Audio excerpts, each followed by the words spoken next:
Amém, queridos irmãos? Chegamos à segunda-feira, segunda semana. Nessa segunda semana, o título geral é Cristo é o primogênito de entre os mortos para em tudo ter a primazia. O título da segunda-feira, quem crê é salvo. E o versículo, Romanos 10, 9. Se com tua boca confessares Jesus como Senhor e em teu coração creres que Deus o ressuscitou dentre os mortos, serás salvo. Senhor Jesus, obrigado, Senhor. Obrigado por mais um dia e obrigado, mais uma vez nós te agradecemos e te agradeceremos até o fim. Obrigado, Senhor, por tua obra de redenção, por tua morte na cruz, por tua ressurreição e também por nos teres trazido a salvação que há no teu nome. Hoje fomos reconectados contigo. Temos o Espírito como um selo, como o penhor da nossa herança.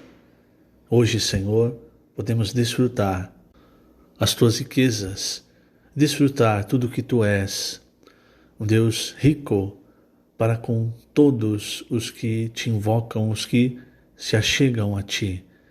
E essa riqueza, Senhor, que nós queremos experimentar a cada dia nas nossas vidas. Por isso, Senhor, a cada dia, continua nos concedendo a tua graça, a tua misericórdia, que sejamos alvos da tua graça e da tua misericórdia diariamente e também da tua palavra. Ensina-nos, Senhor, a receber a tua palavra com reverência, a praticar aquilo que o Senhor tem nos falado. Que essa palavra, Senhor, frutifique, transformando a nossa vida e a vida das pessoas que estão ao nosso redor. Obrigado, Senhor. Jesus é o nosso Senhor. Muito bem, queridos irmãos, o título desta segunda-feira é Quem crê é salvo. E essa segunda-feira fala um pouco sobre o Evangelho, sobre como nós fomos salvos, como nós fomos reconectados com Deus. No começo do livro de Colossenses, Paulo disse, vou começar no versículo 3 do capítulo 1. Ele disse, damos sempre graças a Deus, Pai de nosso Senhor Jesus Cristo, quando oramos por vós, desde que ouvimos da vossa fé em Cristo Jesus, do amor que tendes para com todos os santos, por causa da esperança que vos está preservada nos céus, da qual antes ouvistes, pela palavra da verdade do Evangelho. Então veja, irmãos, a palavra da verdade do Evangelho, ela traz para nós a salvação. Então quando nós ouvimos a palavra da verdade, essa palavra da verdade nos apresenta, irmãos, o Senhor, a obra do Senhor, e ao crer nós recebemos o próprio Senhor. E a partir de então, a nossa vida, irmãos, passa a ser uma vida sendo entrelaçados entre nós, o corpo de Cristo, a igreja e Deus. É nessa rede de amor que o Senhor quer gerar. Por isso Paulo fala do amor que tendes para com todos os santos. E nós temos uma esperança, irmãos. Muitas vezes nós passamos por sofrimentos, nós muitas vezes adoecemos, são sofrimentos na carne, muitas vezes sofrimentos da alma, muitas vezes nós perdemos entes queridos. O que nos faz prosseguir, irmãos, é que nós temos uma esperança e essa esperança está preservada nos céus. Alguns até entendem errado, acham que isso só vai acessar essa esperança quando morrer e for para o céu, mas a Bíblia não fala isso. A Bíblia diz que o céu vem para a terra, o reino dos céus vai ter a sua manifestação nessa terra na volta do Senhor. Então a nossa esperança, irmãos, tanto para os nossos irmãos queridos que se foram, quanto para nós, em sofrimentos ou em alegria, é trazer o Senhor de volta. Então essa é a palavra da verdade do Evangelho que chegou até nós. E no versículo 6, Paulo ele ainda diz, chegou até vós como também em todo o mundo está produzindo fruto e crescendo. Então essa palavra, irmãos, ela não pode ficar só conosco. Essa palavra precisa produzir fruto. ela precisa crescer, ela precisa atingir outras pessoas. A humanidade está no império das trevas. E Satanás, ele mantém as pessoas prisioneiras, como nós vemos em Hebreus, pelo pavor da morte. Em Romanos 5:12 diz que por um só homem entrou o pecado no mundo e pelo pecado a morte.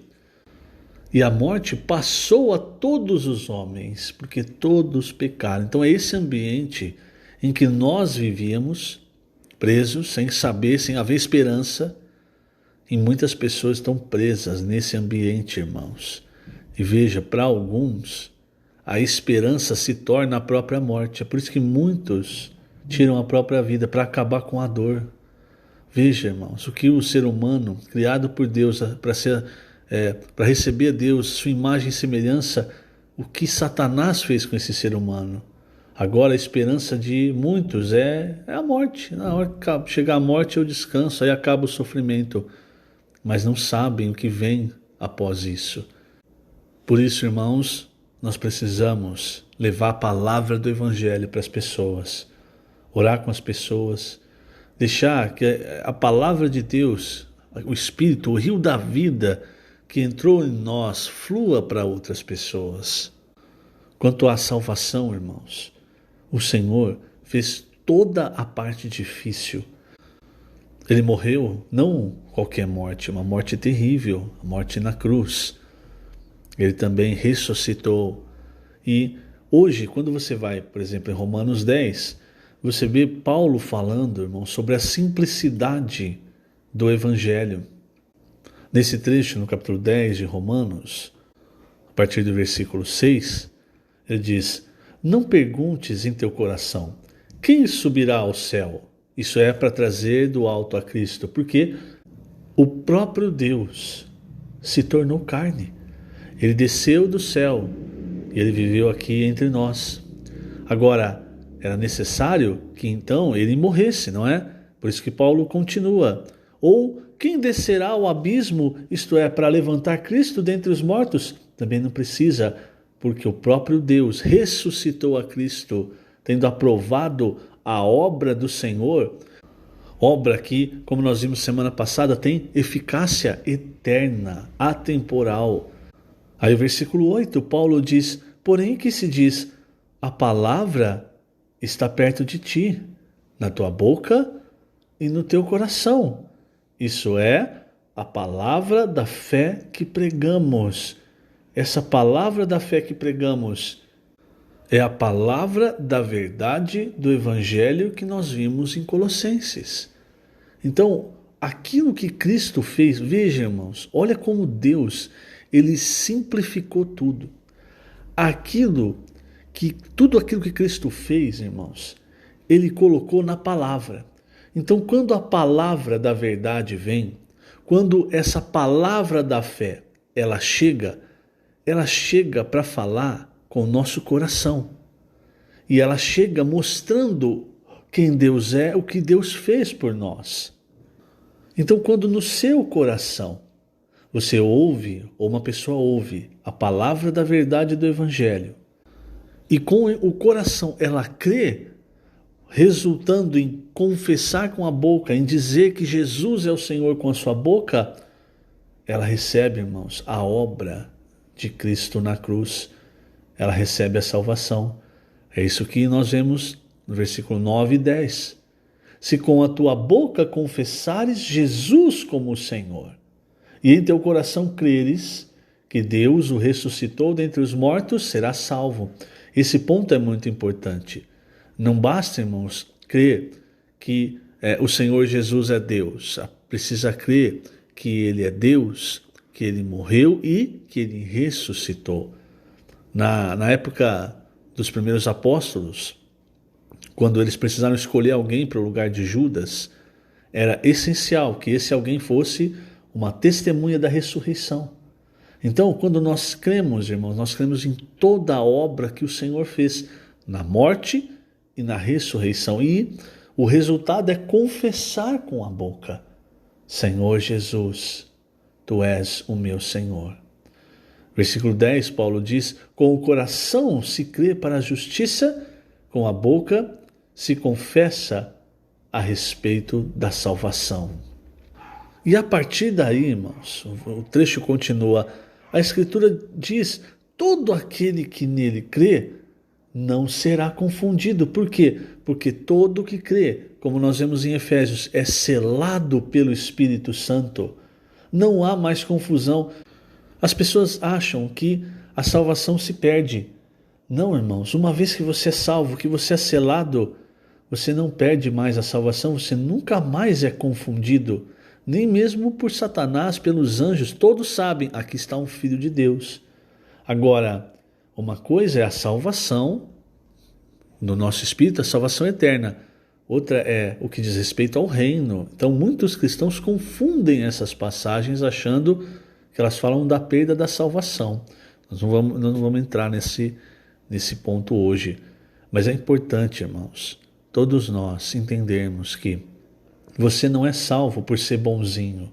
Tanto é que o versículo 5 de Romanos 10, Paulo ele começa dizendo assim, ora, Moisés escreveu que o homem que praticar a justiça decorrente da lei viverá por ela. Quer dizer, a justiça da lei, você ser bonzinho, você praticar o bem, você não pode, ela não traz para você a salvação. Porque o fim da lei é Cristo. É o versículo 4. O fim da lei é Cristo para a justiça de todo aquele que crê. Então o que traz a salvação não é você ser bom ou mal. O que traz a salvação é você crer com o seu coração que o Senhor Jesus, o próprio Deus, morreu e ressuscitou, e confessar com a boca, Jesus é o Senhor. A partir daí, irmãos, nós somos reconectados com Deus. Nós voltamos a ter acesso, o acesso que Adão e Eva perderam à árvore da vida. Nós agora, irmãos, passamos a ter acesso a tudo que é de Deus, a vida e a natureza de Deus. Então veja como Deus, irmãos, ele simplificou tudo. Ele fez não só o mais difícil, mas ele colocou tudo, toda a obra dele na palavra da salvação, na palavra da verdade. Imagine, por exemplo, se para você ser salvo, você precisasse andar 1, 2, 3 quilômetros de joelho, subir uma escadaria enorme, ou pegar um chicote e começar a se maltratar, a se bater. Não foi isso e não é isso que Deus quer. Deus colocou toda a sua obra na palavra da fé, na palavra da verdade, para que quando ela chegue até nós, nós creiamos e recebamos o que Deus tem, o que Deus é. E aí ele fala no versículo 13, porque todo aquele que invocar o nome do Senhor será salvo. Invocar o nome do Senhor, irmãos, é a manifestação do que você tem no coração, do seu crer. Se você não crê, não adianta invocar o nome do Senhor. Se você às vezes vai pregar o evangelho para uma pessoa e você simplesmente fala assim para ela, você precisa invocar o Senhor. Diz aí, Senhor Jesus. Mas a pessoa não sabe nem por que ela está dizendo isso. Ela não creu em nada. Então, você percebe? Não há a salvação. Agora, quando ela crê e invoca o nome do Senhor, isso é selado. Aí, não só isso, não é? Aí vem o encargo, o próximo encargo que Paulo transmite. A partir do versículo 14, depois dele falar, todo que invocar o nome do Senhor será salvo, ele diz, como porém invocarão aquele em quem não creram? Percebe? Primeiro, antes de invocar, precisa crer. E como crerão naquele de que nada ouviram? Isso por quê, irmãos? Porque apesar de o Senhor ter colocado toda a sua obra na palavra da verdade, no Evangelho, esse Evangelho, ele precisa ser pregado. Não é o vento que vai pregar o Evangelho, não é um anjo que vai pregar o Evangelho. Olha como Deus fez tudo, irmãos, fez as coisas. Ele colocou toda a sua obra, o potencial da salvação na palavra do Evangelho e entregou essa palavra para o homem, começando ali naquela sala com aqueles discípulos, quando ele sopra sobre eles o Espírito Santo e fala para eles, olha, agora vocês saem e vão fazer discípulos. Então entenda que a obra de Cristo está na palavra da verdade, no Evangelho, e que o Evangelho, irmãos, foi dado para nós pregarmos. Então ele diz, como porém crerão naquele de quem nada ouviram, e como ouvirão se não há quem pregue? Perceba isso. Então, muitas vezes, irmãos, somos nós que retemos a obra de Deus com a nossa timidez, com a nossa teimosia. E por fim ele fala: como pregarão se não forem enviados? Como está escrito: quão formosos são os pés dos que anunciam coisas boas. Por que fala os pés dos que anunciam coisas boas? Porque isso está ligado a ser enviado, quer dizer, ao nosso andar, ao nosso caminhar, ao mover, entende? Isso aqui é uma figura.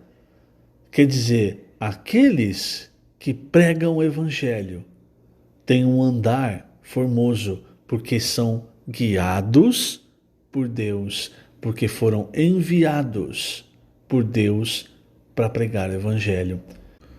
Nós, irmãos, somos esses, quer dizer, nós devemos ser esses, os que pregam o Evangelho. Aqueles que levam o fluir do rio da vida para as pessoas. Nunca se esqueça disso, que o Senhor colocou toda a sua obra na palavra do Evangelho, de modo que quando a palavra do Evangelho chega para as pessoas, ela traz aquilo que nós vimos em Colossenses: a fé, o amor, a esperança. Então isso está na palavra do Evangelho. Mas quem é hoje o detentor da palavra do Evangelho? Todo cristão, todo aquele que creu, pode e deve ser um portador dessa palavra do Evangelho, levando essa verdade para as pessoas, reconectando as pessoas com Deus, fazendo também com que as pessoas desfrutem das riquezas que está disponível para todos os que invocam com fé o nome do Senhor. Que o Senhor te abençoe grandemente nesse dia. Lembrando, estamos colocando essas gravações na página do YouTube da Igreja em Ribeirão Preto, na parte de vídeos. Que o Senhor te abençoe grandemente. Jesus é o Senhor.